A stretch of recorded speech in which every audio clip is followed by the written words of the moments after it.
It's time to talk sports, it's time for the show. When you hear this song on the radio, it's time to tune in, better act fast. Let me get that potograph.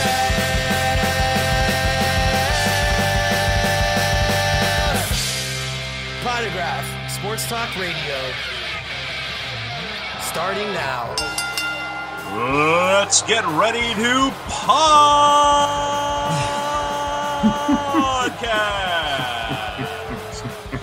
Welcome to Let Me Get That Potograph. I'm Scott Rappaport, channeling my inner Michael Buffer today. With me, as always, is the man whose name single-handedly ruined the purity of baseball, DH. How you doing today? Dude, 3 episodes in, and he's already trying to take over the show. Guys, you see how this works? Like, this is why we stayed solo after, for so long. Because, 3 episodes in, and he's trying to take my job. I can't even get my let's go out. I like it. Welcome, everybody, to episode 135. Got the number right this week. So 135 of That's good. I'm glad, because I was going to tell you it was episode 7. And I'd probably believe you, to be honest. But yeah. So, fun week ahead, guys. Jam-packed show today. A lot of awesome stuff to talk about. So, Scott, we'll dive right into it. And, sticking with the theme of you taking over the show, I'm going to let you kick off the first topic today because it was something that you brought to my attention that I thought was something that a lot of people aren't aware of that I think they should be. So I'm going to let you kick it off today.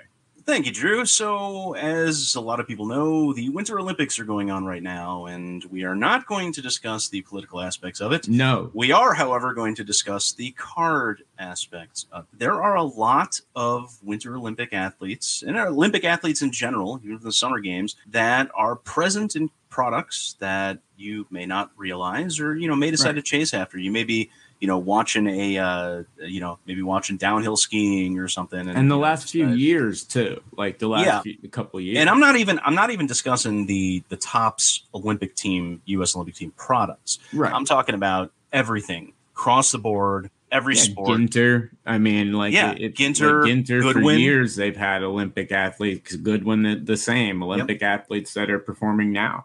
But here's the kicker this year, and I'm gonna before we get into the random ones, the Ginter and Goodwin kind of people. As we all know, the NHL did not send players to the Winter Olympics for hockey. Yes, but if you look at the rosters for the Winter Olympic teams, there are a ton of players that are former NHL players that have cards you can chase, and some of these guys are going to be pretty solid. Like the captain of the Canadian teams, Eric Stahl. Yeah. Dude's 37 years old and he's captaining an Olympic team. If the NHL players incredible, and he's incredible. Yeah, if the NHL players were there, he wouldn't even be on this team. Right. It's just right. So he kind of lucked out by that. And it was a last minute. All these guys, were last minute additions for the most part. But you've also got Josh Hosang and Jordan Wheel, who had their young guns a couple of years ago. Eddie Pasquale is one of the goalies. I've actually got one of his Dominion. A great goalie too. Rookie cards. He's a great goalie. And just quickly going down, you can recognize names. I mean, most of the Chinese team is even guys. Spencer Fu, right? Brandon Yip.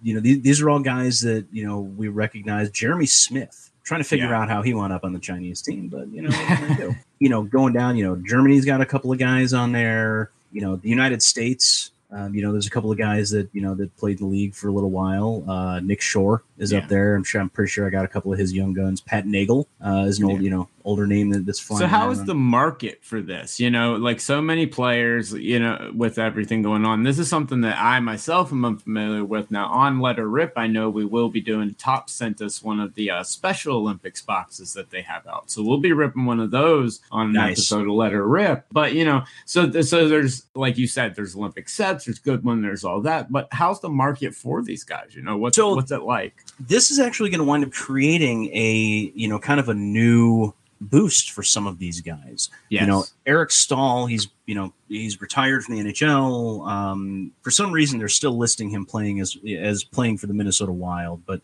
he's got a legacy in the NHL. Like he's got a legacy with teams. He does have a legacy with teams, but if he plays well, it's all about the play. If he plays well, you're looking at a, potential, boost for some of these guys too. It's kind of like an end of the career, kind of thing. Like David Krejci is playing for the Czech Republic along with Michael Frolik, who's a Stanley Cup champion with the Blackhawks. There's all sorts of guys that are in here that, you really need to be paying attention to this stuff. And I think, I actually think the men's hockey starts on Wednesday, which would be today, if you're listening to this on the day it releases, and going through. So I would highly recommend, I just pointed out a couple of the guys that, that are notable, that are in there, but it's definitely hockey is one to definitely watch because you've got a lot of value that is popping around with and the hockey market also is one of those markets that when they're diehard collectors, like the collectors of these players are diehard, and a lot of them are PCers. It's not so much of a pump and dump type of deal. And so in hockey, you might not see as dramatic rises and falls, which we'll be talking a lot about dramatic rises and falls later in the show. But you might not see that in the NHL, but you see sustained rises, and you don't see the astronomical drops because they are genuinely going from true collector to true collector a lot more than any other sport, at least that I see right now.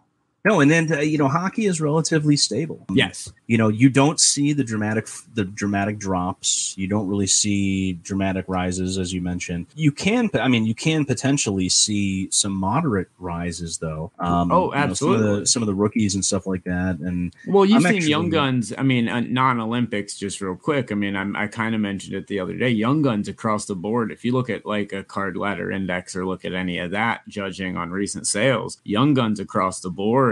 Just for even commons, it's tripled to quadrupled for the price of what commons are compared to what they used to be. So hockey in general is getting a lot more attention right now, and that's why I think the Olympics, when you brought it up, I didn't really think about it because like you said, the NHL wasn't sending players, so it was kind of out of sight, out of mind. But then the Olympics start, you kind of start paying attention. You pay attention to the pregame coverage. You see these guys. I wasn't aware Stahl was even in it until I started to watch. And I was like, oh, wow. Okay, awesome. For people that are always looking for somewhere different to go in the hobby, you know what I mean? Someone that's always looking for the different avenues, the alternate avenues, whether it be Marvel, celebrity, pop century stuff, whatever it is, this is, I think, one of those niche markets that is going to, especially like you said, the hockey side. And here's the one thing that really surprised me about this. I anticipated that the rosters for the teams that are in it would skew towards the younger side with the NHL players not being there, but it's actually as I'm going through it, it's exactly the opposite. These rosters are skewing towards the older side, and you're seeing a lot of the guys that are playing in KHL, guys that are playing in Switzerland. Sweden's roster. Now, do you think that hampers it at all? No. Or do you think it helps it? No, I actually would have liked to have seen it. I think it'll help it from an action standpoint and from a play standpoint, because these are guys that are, playing at top level, especially the former NHL guys. But I was sort of looking forward to, seeing some of the college guys, get in there. Just to be able to see what they're, how they can play, on a world stage outside of like the World Junior Tournament. It's one of those things where I'm kind of 50-50 on whether or not I like it the way it is now, or I'd rather see the younger guys. But keep an eye on Sweden, man. Always keep an eye on Sweden. But I'm looking through this. I see a couple of former Blackhawks on there. I'm always gonna be partial to those guys. Being from Chicago, but that's why I'm partial to Sweden, because Peter Forsberg and the Avs. But Olympic cards definitely something I highly recommend looking into. And like we said, hockey in particular, there's some amazing value in there. Well, sticking with hockey and going back to it. As far as the women go, Hillary Knight was an Allen Ginter 2019. Just kind of looking over some of the other ones. I think some of the extreme sports, some of the things like that, I think you're going to see some other athletes like snowboarders. I think you're going to see some people like that have cards in Goodwin, in Ginter, in things like that. If they put on amazing performances, they're going to have a bump. as I was looking, I'm actually surprised I didn't see one, but I'm pretty sure it exists. But I think Shaun White's got some cards out there. He does. But looking at this, but like there's some random ones from Goodwin back in 2014. Goodwin, Rachel Homan from Canada was on the curling team, right? And, she's got a card there. Bonnie Blair was in 2008 Ginter. Plus the summer athletes obviously too. So it's just definitely something to keep an eye on. And even if you're one of those people that are not watching and boycotting or whatever, keep an eye on read the articles then. Or if you want cards of the people instead of watching it, at least they're out there.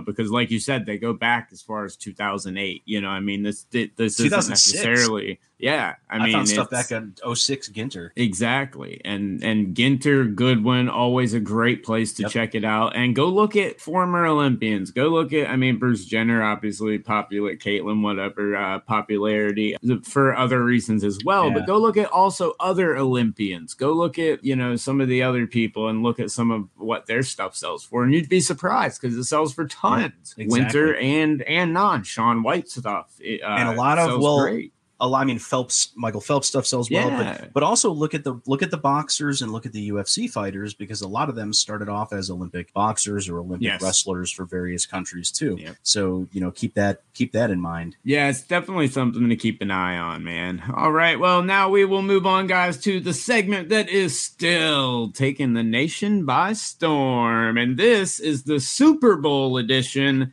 of Movers and Shakers.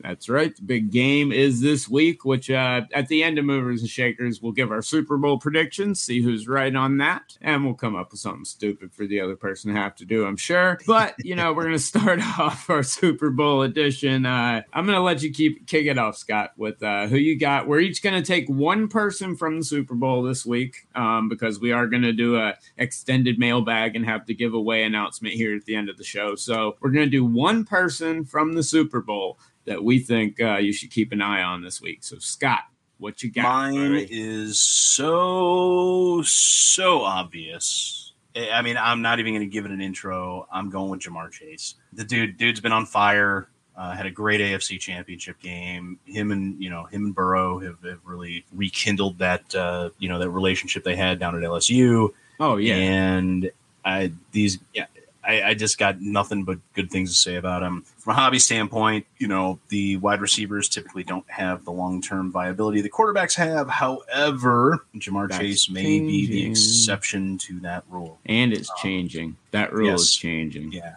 So that's it. It's simple. It's easy. Yeah, okay. It's Jamar Chase.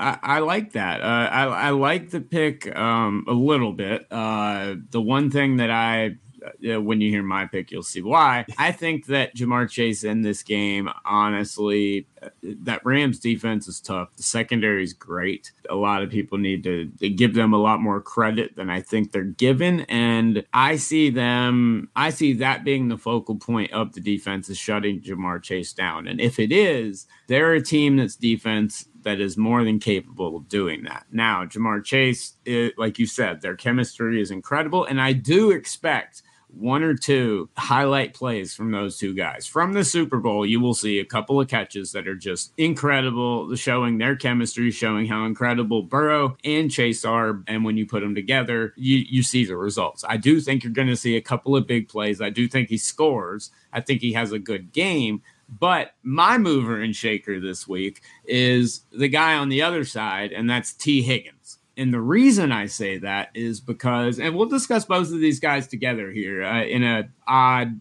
special of movers and shakers, because I've got T. Higgins for the sole fact that I think that is the Rams' game plan. And when I look at that, I see T. Higgins on the other side as someone that he's underperformed up to now, but he's been playing better as the weeks go on this year. He's had a good, solid postseason so far. And with the game plan skewed at stopping Chase, he's going to see those safety matchups. He's going to see those linebacker matchups. He's going to see those really third corners, if you will, matchups. And I don't know.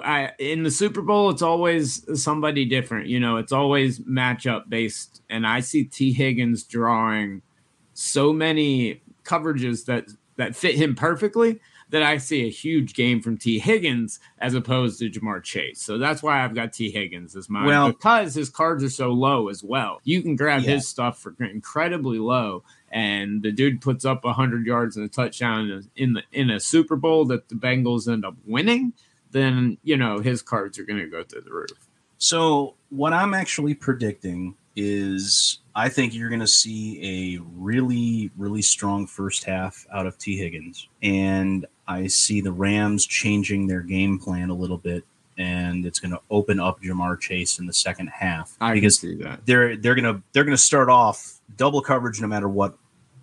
Safety over the top every year on Jamar Chase. They have to. And what's going to happen is you're going to wind up seeing the ball going to T. Higgins a lot more, and he is an extraordinarily capable wide receiver. I think he's going to give the Rams a reason to pull that additional coverage off of Jamar Chase, and it'll leave him open. So I see a bigger second half out of him and a bigger first half out of T. Higgins. But there's a very solid chance they both have great games. Oh, no, that's absolutely possible. They could each have 100 yards. I think they both score, as we'll talk on here in a few minutes. I think it's going to be a pretty decently high-scoring game, despite how good, the Rams' defense is, and the Bengals' defense, which is more than capable, as we've seen. But, when it comes to card value, I look at T. Higgins as one of those guys that you can pick up for so ridiculously low that grabbing him, and you probably got to grab him on Wednesday when this episode drops, because if you don't, then you got to get him to mail it out before the Super Bowl, because if he has a good one, then he'll probably get it canceled for most eBay sellers, sadly. But I will say, as a relatively decent size eBay seller from a volume standpoint, I have never canceled a sale due to performance of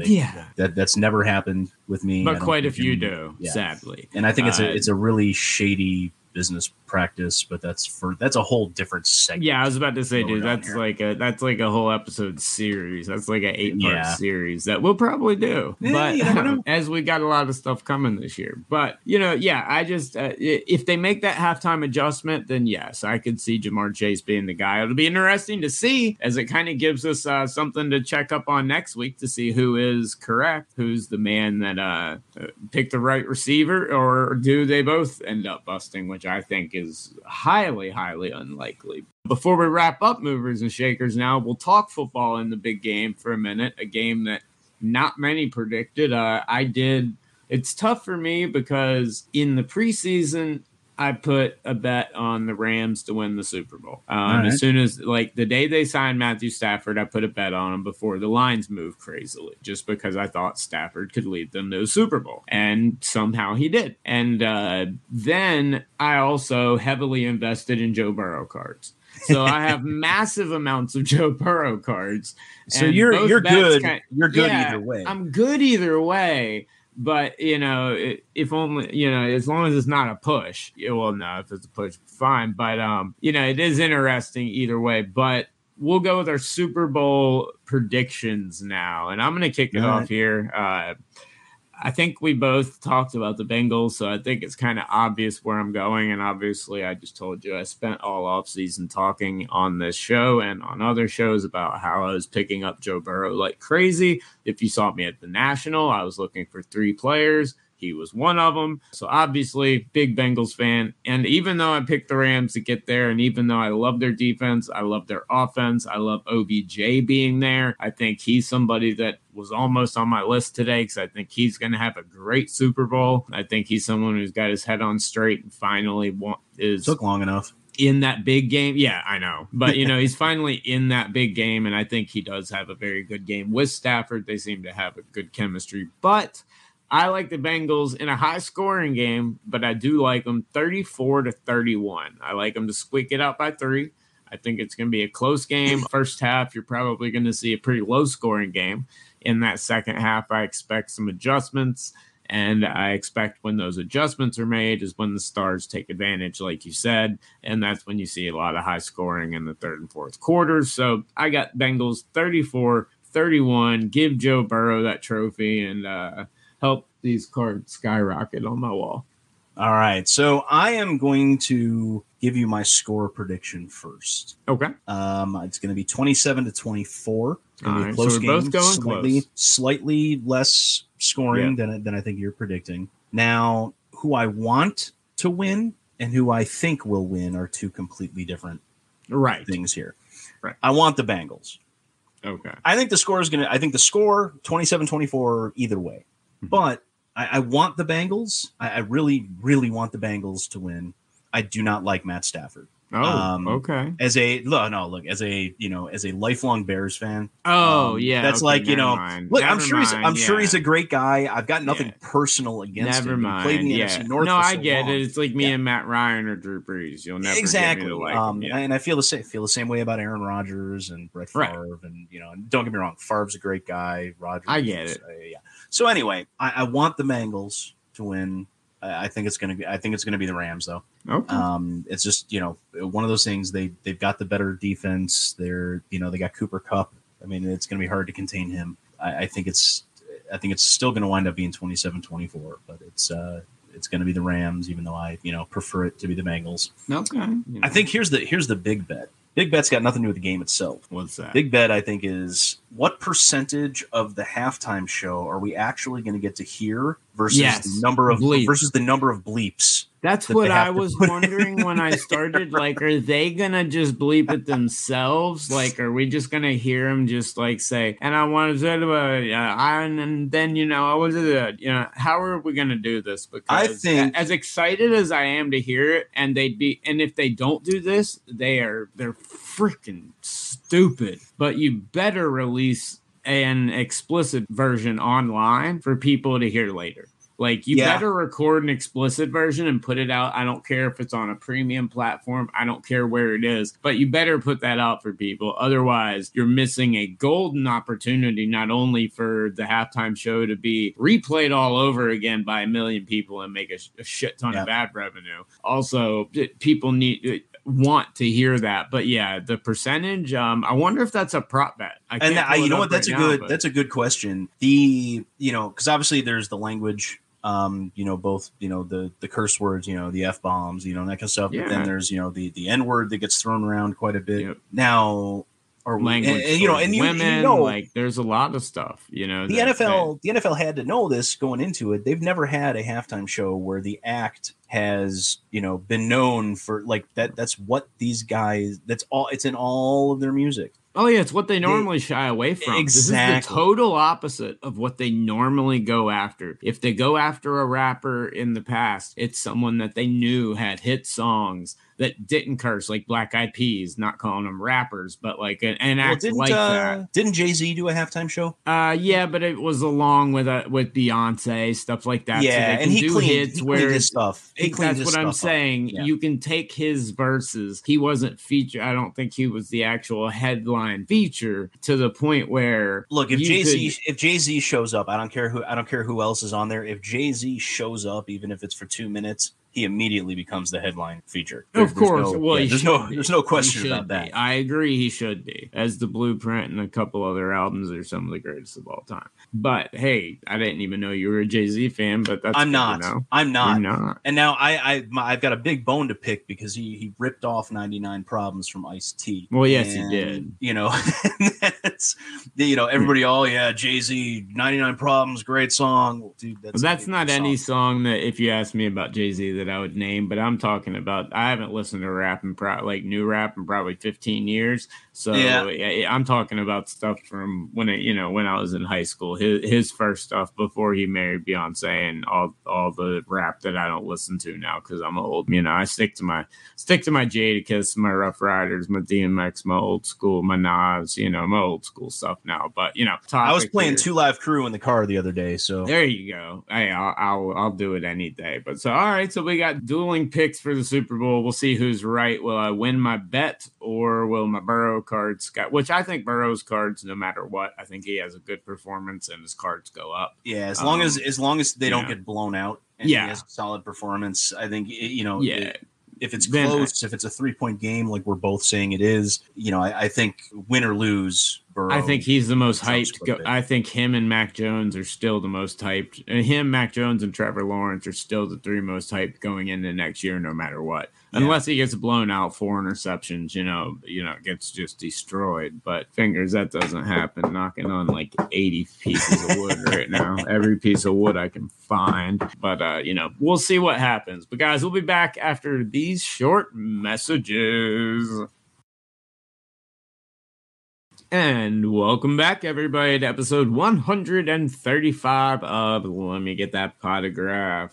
All right, Scott. So, something interesting that popped up on Hobby Hotline that I was unaware of, that one of our viewers pointed out over the weekend, that I wasn't on the show, but I saw it and I wanted to talk about it a little bit because it was quite interesting to me. It comes from Drake's PC on Twitter, but he says, according to the Card Ladder Index, football is up 161% over the last year. Baseball is up 91%, while basketball is up only 44% over the same time period. Now, when I heard those numbers, that was quite interesting to me. Shout out to Card Ladder, who makes that possible, one of our sponsors for the show. But when I saw these numbers, they were interesting to me, and quite a few things came to mind. But when you first saw these numbers, because I brought this to your attention, when you first saw this, what did you think? I was a little surprised, but the more I gave, surprised at what? That there was such a big spread between. Actually, I was actually surprised baseball was at 91%. That was my biggest surprise. That was a big one, given that the rookie class this past year was not the greatest.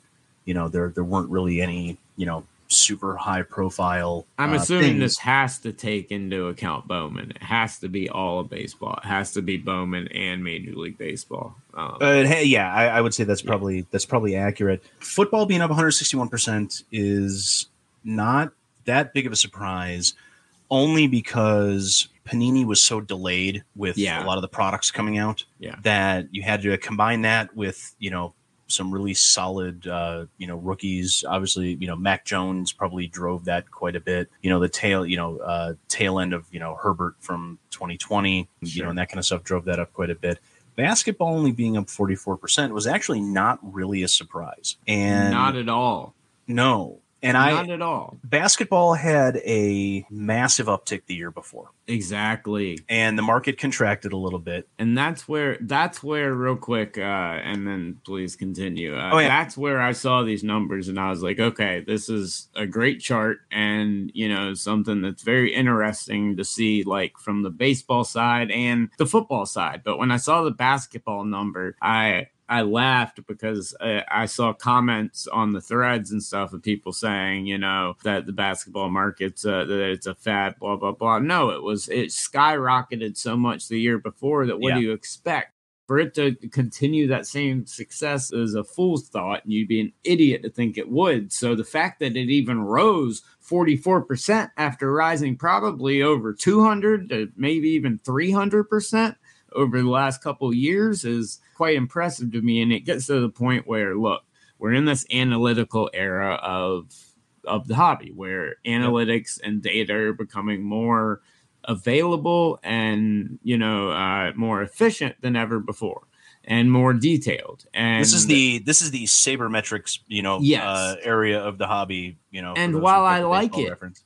And trust me, while I like it, I love it, actually. As I said, Card Ladder, one of the sponsors of our show. I use their Card Ladder Index all the time. I use it to look at quite a few things. But I've never bought a card based on looking at the data of, Card Ladder and stuff like that. Like, I've never personally bought a card based off that. And this is where I think data is used almost too much to try and prove, it's to the point where it's being overused, I'll say. But that's actually kind of where I was going to be going next, because you have if you're looking at it from an entire sport standpoint, and I'll use basketball as the example because there's a couple of glaring examples of high-end cards that have dropped in price. Right. But because like the, Jordan PSA 10 rookie, the 86 Fleer, those were approaching $500,000 before, before 2021. And they'll be there again. Spike. But they're down. Yes. They're back down in the $200,000 to $225,000, $250,000 range. Same right with, now. and I mean, with a more modern example, LeBron and Kevin Durant, both of their rookies. But there haven't been that many of those that have popped up. The Jordans pop up all the time. There's usually at least one in every major auction house auction, things like that. So what happens though is when a card like that falls, 50% in a year. Yeah. Every other card that, let's say a $20 card that's now up to $40, when you're looking at it at a, the level of an entire sport, right, and the dollars that are in there, you've got that card that went from 20 to 40, it doubled. Yeah. But you've got the card that went from $500,000 to, $250,000. Well, look what it did for the rest of the set. The rest of that set skyrocketed. Absolutely. Now is back down to, not all of them. Some of them stayed up a little bit, but a lot of them went back down to earth along with the Jordan. Yeah, well, some of them are such low populations. I mean, there's one. Yes. I can't remember who the guy is, but he's some random. Random. Due to the location of the card on the sheet, there's only like 10 or 12, or I mean, maybe it's up to 25 now PSA 10s. So the guys that want to collect a PSA 10 set, there's only X number available, so those carry the extra value. But you haven't seen that much with the big cards in football taking a big hit like that. In fact, Brady is arguably the biggest hit out of football. And his stuff has increased in value in the last year. And I think that's helped take it. But something you mentioned in the previous segment might be the reason why football is sitting at 161%, is that you've got the wide receivers, the running backs, and, some of the other, tight ends every once in a while that are starting to get some love in the hobby. And because some of their stuff has increased, and obviously the quarterbacks, have remained constant, that may account for the substantial rise from football. Yeah. Baseball, I can't explain. I know. I got nothing. I can't explain it. I don't. Well, actually, the only explanation I can think of would be, due to the rise in prices of Ohtani and Fernando Tatis stuff in the last year. Yeah, and maybe just the price of wax in general driving some singles up, and then it's got to be Bowman. It's got to be. I'll bet you a lot. It has a lot to do with one area we didn't touch on with that. That's the vintage baseball market, which has done pretty good. So if it's incorporating, everything, which I believe it is, just judging by what they're saying, vintage baseball did have quite the year, and quite a few cards had quite the year. So I'm assuming it's probably coming from a lot. I would guess 75 to 80% of that increase is from Bowman and vintage and not modern, because I don't see it otherwise. But that was the number that stood out to me. But I think it's also, people need to, when we take this data that we do get from these awesome services, like I think it's so awesome that we have the capability to have this data to analyze, because I'm someone that loves to analyze the hobby and analyze the market. But we need to take the data and apply it the correct way and do it. Twitter, one tweet, 160 characters is not enough. No. To explain any data whatsoever, and the right context needs to be given when you're giving out these type of numbers, so people fully understand. And when you look at it like a just from a full sports standpoint, just because football as a market is up 161% year over year does not mean that 25-cent common that you have sitting in a box is miraculously, $3. Yeah. I mean, I know that's more than 161%. Just because the value, the wax, cost has increased from, let's say, $85 a box a couple of years ago, to $1,000 a box right now, does not mean that $2 rookie that you pulled out of it for some offensive lineman that, doesn't even start is it's not a $20 card. So that is using the data in the wrong way. Right. My goal here is to not get people laughed at. Yeah. it's really where it comes down to. Yeah. So just keep that in mind as you're, reading these like generic stats things like that. This almost seems like some of those made up stats that, some of the, right. The broadcasters put out in the middle of a game. Like, this guy hits 310 on Tuesdays when the sun is at, if it's 38 a harvest degrees, moon, he averages 38 and, a game. And the wind is blowing 14 miles per hour to the northeast. They're just making stuff up at this point. Yeah. Now, I don't think these numbers are made up. I think they're they're looking at the actual data, but you can't look at it from an entire sport. I mean, you got to look at it from each individual card has its own market, and you have to look at it that way, because a Tom Brady rookie should be selling for a lot more money than I'm looking for a Jake Long relic card from 2008. And the only reason I'm bringing that is because I literally have one of these sitting on my desk. Yeah. So it's like, okay, first scrub guy that I mentioned. There you go.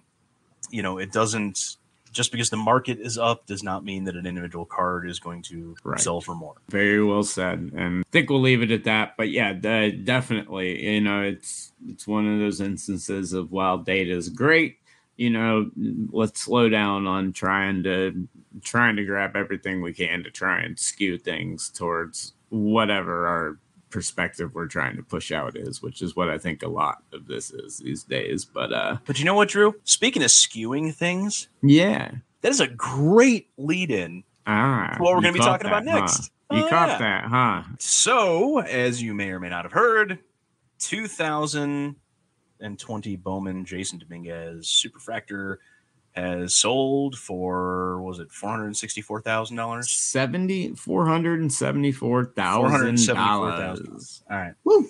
So it was PSA 10. Yep. Looking at the card, should not be a 10.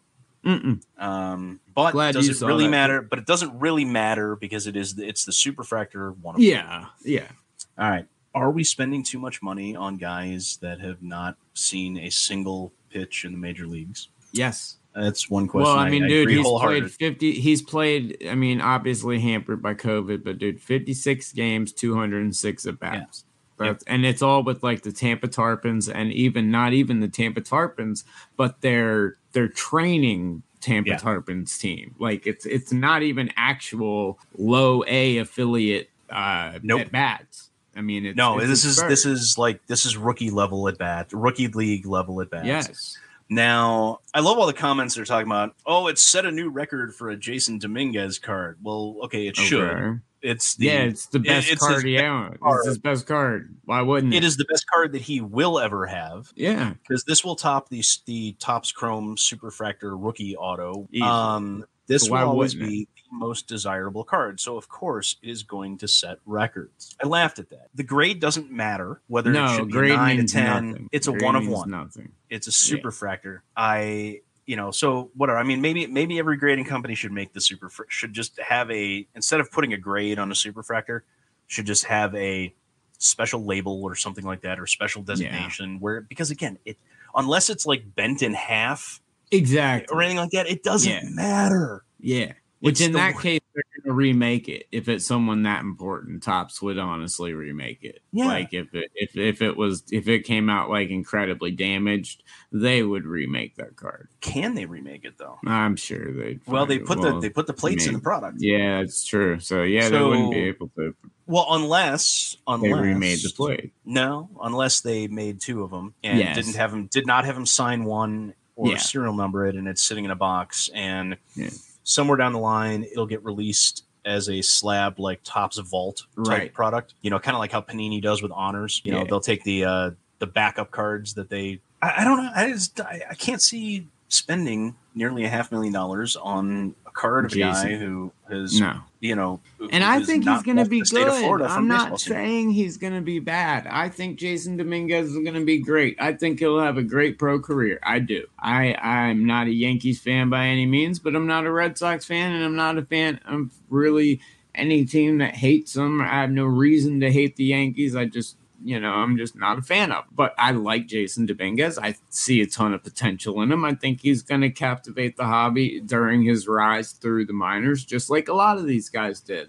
But $500,000, God, I mean, Jesus Christ, this is for someone that literally has not played a single meaningful game. I went and saw the Tampa Tarpons. It's where my parents live. It's 20 minutes from their house. That's the teams I take Jude to see when I go visit my parents.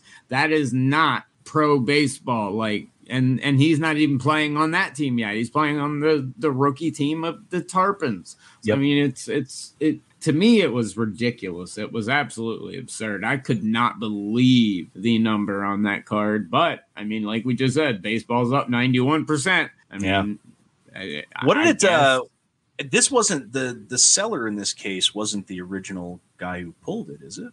No, I don't believe this so. card. I think has changed hands a couple times. The card I know, no, because I know the card. I don't want to say for a fact, but I'm 90. I don't know if it was the super auto or non, but I know for a fact one of them has changed hands at least twice because I know the two people that they went through. But I don't remember if it was the auto or non, so I can't confirm or deny that. But I don't think it was the original owners of this. I do think it has moved at least once before, but to go up to this price blew my mind on Golden, which that's where it did sell, was on Golden Auctions. But absolutely incredible sale. Well, whoever, I'm going to put this offer out there. Whoever has the card at any point in time, offer will stand. If he completely tanks, I got a $50 bill for you for that card. Hey, I'll offer $53.50. No, I got a nice rectangular picture of Ulysses S. Grant, and it's green, and it's got your name on it. If he tanks, I hope he doesn't for your sake, because again, we're looking at a ridiculous amount of money. But at least you got at least $50 in case he flames out. But all right, well, we're going to move on now, guys, to the mailbag. That is right. We are bringing the mailbag back. Like if you missed last week's show, we now have the mailbag where not every single week, but most weeks we will be taking some of your questions. And this week, of course, is the big giveaway where this Wednesday we will announce the winner here in a minute, but you will have a box of Topps Chrome Black, courtesy of Topps, broken live at the end of Letter Rip, and Card Killer himself has offered to take 2 of the cards from the box, if you're cool with it, and turn them into custom card art, and then we will auction those off for charity. The charity that we're probably going to be going with here is Signatures for Soldiers, which is a wonderful charity that is, guys, right now, please go to their GoFundMe, as they're in dire straits right now of not being able to continue. And with so many new companies coming up in this hobby, so many organizations in this hobby, this is one that we don't need to die. This is one that needs to stay alive. They do a lot of great good for this hobby. Tim does a lot of great good for this hobby. So please go check out their GoFundMe. But having said that, we'll announce the winner here in just a few moments. But we do have some awesome mailbag questions this week. And the first one that we're going to go with, Scott, we got 3 of them. So how about we do all 3 and then we announce the winner? What do you think? Yeah, I think that's good. Okay. All right, there you go. We'll book this show on the fly. So, all right, first question is from Cardman Dan over on Instagram. Thanks. And thank you, everybody, by the way, for sending in questions. We had a lot of questions throughout the socials. Thank you guys so much. But question from Cardman Dan. If you can have one piece of game-used memorabilia from any sporting event of all time, what would it be? Damn. Scotty boy. Damn. Right? I know. Great question. There are so many good choices that you can have. And it could be anything from the basketball Michael Jordan used for the shot.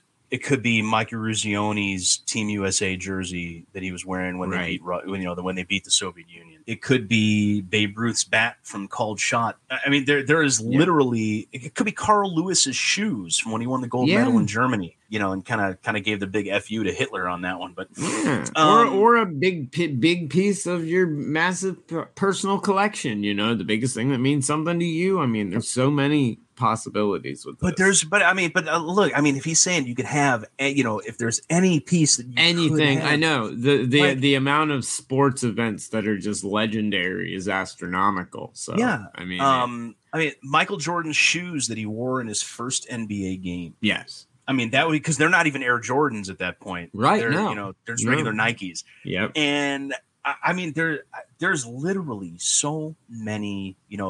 Wayne Gretzky's stick from his first NHL goal. The list literally goes on. Now, I do have one piece of memorabilia from a historic game that's pretty cool. I have a puck that was used during Marc Messier's 500th goal game. It wasn't the puck used, but it was a puck used during the game. So yeah, it wasn't the 500th goal puck. No, but it was used during that game. Yeah, which is cool. Yeah. I have one of my favorite pieces that I actually have.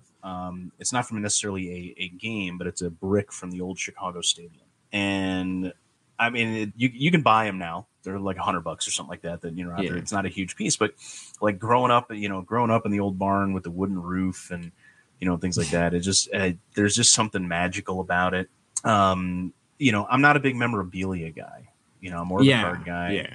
But there's like I said, but if I had to pick like any one piece, that would be. I would honestly have a hard time. If I had like all the ones that I listed out plus more. That are listed in front of me. Well, you got to make a choice. So what is it? What's it going to be? Dan putting us on the spot. I know. I'm a huge hockey fan. I'd love to have that, Ruzioni jersey, from the game against the Soviet Union back in 1980. That's just from like a personal, sentimental type standpoint, but from a value standpoint, I almost have to go with the bat from Babe Ruth's called shot. Okay. Which was, by the way, took place at Wrigley Field here in Chicago. Yeah. For those people that didn't realize that. Interesting. What would you go with? Okay. All right. This is very, very tough for me because I struggle with it between. So there's so many big events that I would want from my personal collection, but I got to go with historical stuff here. If it's me, I've probably got to go. God, it's like Cardman Dan, you're killing me here. I'd probably have to go with, let's say, the glove that Jackie Robinson wore during his first game in baseball. Something along those lines. Something from his jersey, along those lines. Because or the actual jersey, or yes, or the bat that he used in his first something that he used during his first game. Because I'm a big Jackie Robinson guy. So. That would probably be my choice. But great question, Cardman. It's a great choice. This is absolutely a great choice. And I agree. Great question. Absolutely. All right. Next question is going to be from EJ Bogner. All right, I got this one here. So what's the one card you would say we should have in our PC that would possibly skyrocket in value one day, sort of like the MJ Rook? One card of each sport would be awesome to. So basically a card to keep that's going to skyrocket in value. See, that's the thing. The value, especially like the rookies and, and things like that, after just talking about, the card ladder index and the, and the percentages that everything is up, everything is so high right now. Right. From baseball, I would say flagship tops or tops chrome, graded if you can get it, but, 2019 Fernando Tatis stuff. Ohtani. I would actually say the goodbye right now is, from the last couple of years would be Vlad Jr. Yeah. His stuff has come down quite a bit. Or, if you really think he's going to make a huge comeback, to like rookie year level stuff, Pete Alonso. Yeah. From 2019 would be another one. Or you can look at prospects. I'm high on Miguel Amaya. There you go. He's pretty pretty undervalued right now. I'm high on my ECU guy, Connor Norby. He's low, but I think he's got a lot of potential. For me, if I got to go 3 sports, I'll go Ohtani in baseball because I think the international market continues to grow. And I think if you're talking long-term holds, I think he's going to carve out a career that's pretty impressive. I don't think it's all with the Angels, but I think he carves out a pretty impressive career. So I go Ohtani in baseball. And football, I would definitely go with I mean, if I'm going football, I'm taking any Brady rookie, even if it's lower end stuff, anything Tom Brady, rookie card wise. And even if it's the lowest entry level Tom Brady that you can get for a couple $100, that's the long term hold for me in football. Brady, absolutely. And then basketball for me, honestly, it's you got to go with either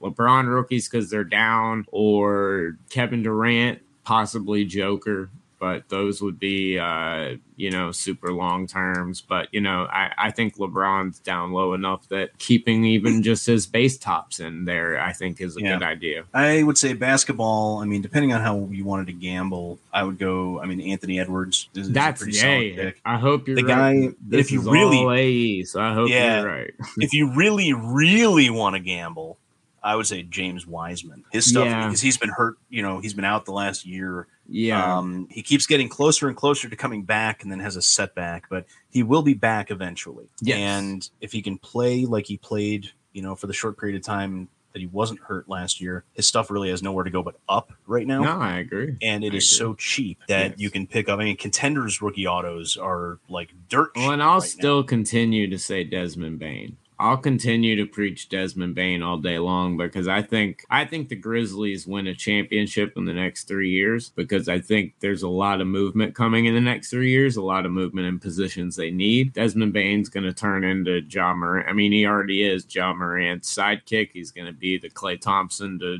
Ja's quote-unquote Steph because in my opinion, Desmond Bane's Klay Thompson, but better. And I think he's better than Klay Thompson right now than Klay Thompson was at this point in his career. And I think Desmond Bane will be even better. Yeah. So I'll harp on Desmond Bane as well. But speaking of that, Klay Thompson himself is actually relatively cheap.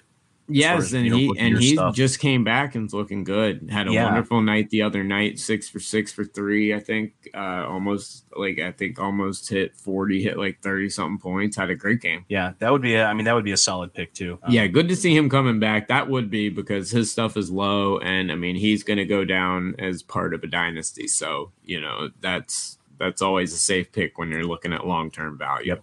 All right, great question from EJ. So the last question is from my man Justin B, a regular listener and watcher of Letter Rip. So thank you, Justin, as well. But Justin asks, and this is a good one. If you had access to unlimited resources in licensing, what card brand type and sport would you bring to the NFT blockchain and why? And I'm going to start this answer, if that's okay, Mr. Can I? Scott. Well, hold on. I want before you get started with that, I kind of want to say something about this. Sure.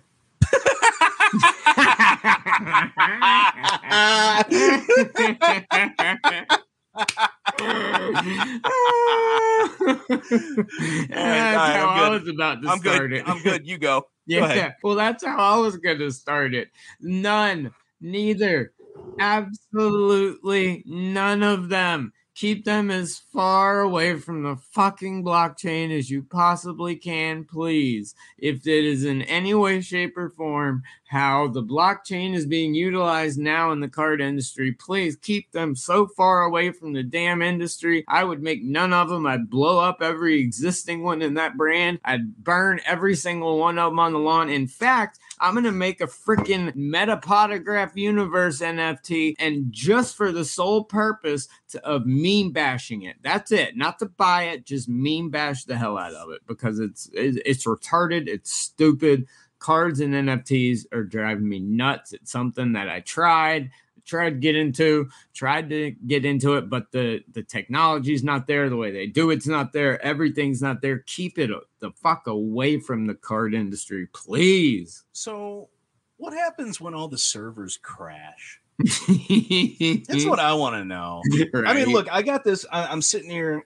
I got this James Bouknight Hoops rookie auto sitting in my hand. That's my boy, dude. And regardless of how bad he plays or doesn't play, regardless of that, I have this in my hand. Well, when something happens to the technology, it gets hacked or the server crashes, or whatever the case is, guess what you got? Nothing. You got nothing. And something funny about that, my college roommate owns the company that designed the Topps website. And so I know him very well. And he ain't matured that much from college. And that server going to crash one day.